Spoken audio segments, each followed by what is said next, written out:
We're on the 2900 block of East La Manta, that's just south of Sunshine, not quite to 65 here in Springfield. Scattered with pieces of wall and debris. It's several feet deep. A normal little notebook here. This is a covered parking lot.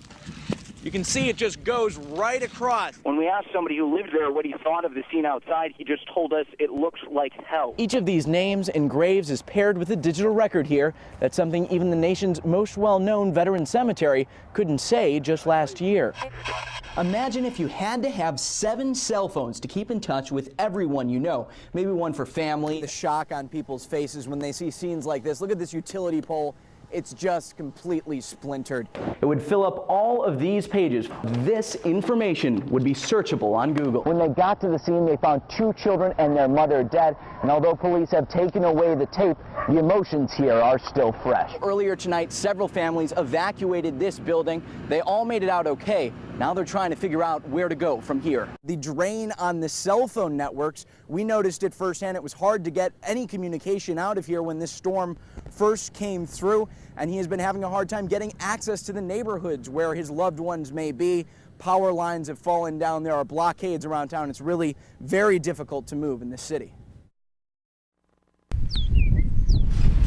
Just people are trying to get their lives back in order, and you know, it's a terrible tragedy, and you know, we have to pray for all the people that were lost in this thing. Louis Oceanbeam walks through what's left of St. Mary's Catholic Church. The storm did not discriminate. It claimed lives, young and old, businesses, homes, and places of worship. But we'll be better when it's all over. A week after the tornado etched scenes of hell into the landscape of Joplin, worshipers packed churches. St. Peter Church welcomed its displaced neighbors from St. Mary's. The seats couldn't hold the turnout. For a lot of people just like us, is that it's taken a good week for it to sink in. Around town, drivers passed signs that the city is working through its initial shock toward recovery, and the community heard words of support from its neighbors, President Obama and Governor Nixon. Still, some families are just realizing the full extent of their losses. She was found across the street with her arms wrapped around my 9-year-old nephew, Chaz. Lindy Molina spent days searching for her 36-year-old sister, Melissa Crossley. Instead of watching the memorial service, Molina spent the afternoon coping with news that her sister is dead. I do find comfort in the fact that my sister, Melissa, did the ultimate thing any mother would do in her final hour, and that was to protect her baby. And what I've witnessed here in the last week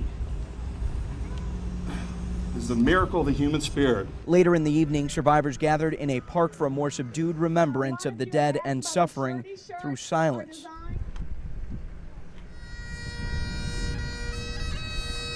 A quiet reflection consumed these mourners.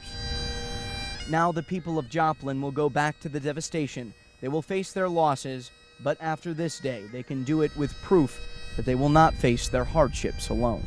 AMVETS members say they've used this shooting range for years, but neighbors are now saying they have problems because just inside this door over here, you can order a beer. John Smith says that's the sound of shooters firing from the back of AMVETS 178, a couple hundred feet from his back porch. He says the post started using guns here some time ago, but recently, once in a while turkey shoots turned into more frequent concealed carry classes in practice. Their biggest concern, though, the possible mix of guns and booze. You know, it's close proximity. It's within walking distance of the firing range. Beverly Schmitz worries about her grandchildren. No, I don't feel safe to let them go out and play. I don't feel safe to go out on the back deck and read. And the Greene County Sheriff's Office says it started getting a number of complaints about the post about a month ago. That includes reports of people using weapons while they have a beer. Has any of that been going on here? I'm not at liberty to say right now, but if it turns out to be an issue at our hearings, we'll address it then. Second Vice Commander at the Post, Nolan Moody, says the organization does not allow alcohol outside and does not condone drinking and shooting. Members also deny that anything unusual has been going on recently. They say shoots started in the mid-'80s. Concealed carry classes started about 3 years ago. It's all to raise money for the Post and its community outreach. As far as I know, the volume of shooting, the turkey shoots, the concealed carry classes have not changed in years. Moody believes someone is soliciting complaints. Now neighbors and post members are taking their cases to county leaders. Turns out the current zoning here does not allow for a shooting range, so the post filed for a variance to get its private shoots okay. Everybody's biggest concern out here is that we want to make it safe. I feel very confident that it's safe. I wish I could appease any of the apprehension that anyone has. The planning and zoning meeting is scheduled for August 9th. Reporting in Greene County, Kevin Schwaller, Color 10 News.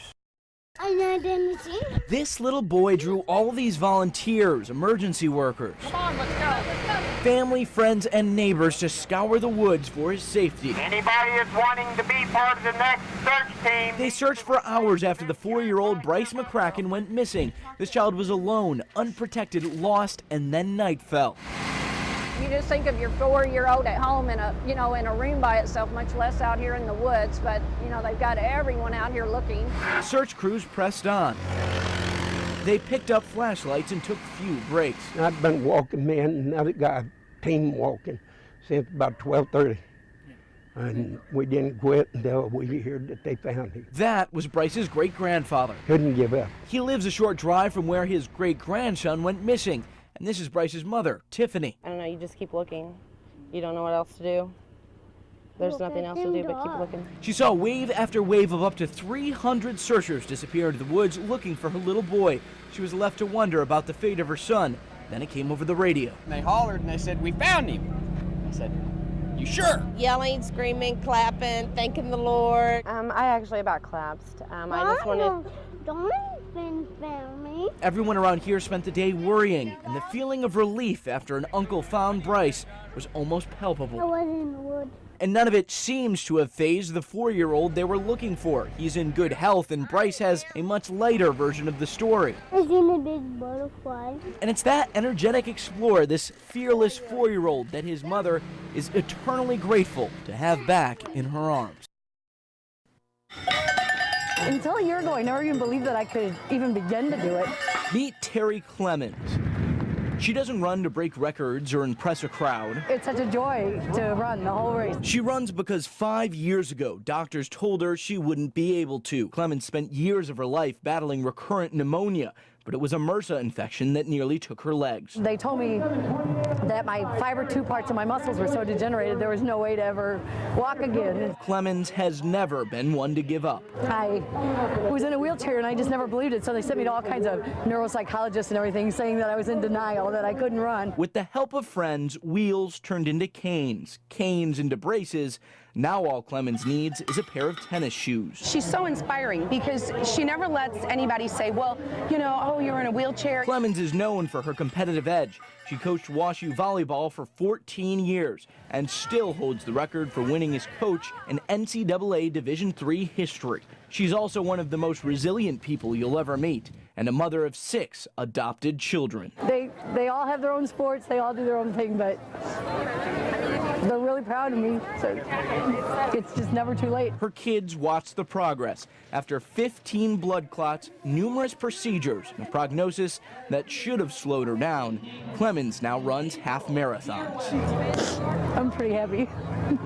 Pleased with her performance, but perhaps more proud of her message. It's never too late to start anything, and we can persevere through a lot more than we think we can. A message we all probably deserve to hear. A message that's more important than the minutes on a clock or a rank in any race.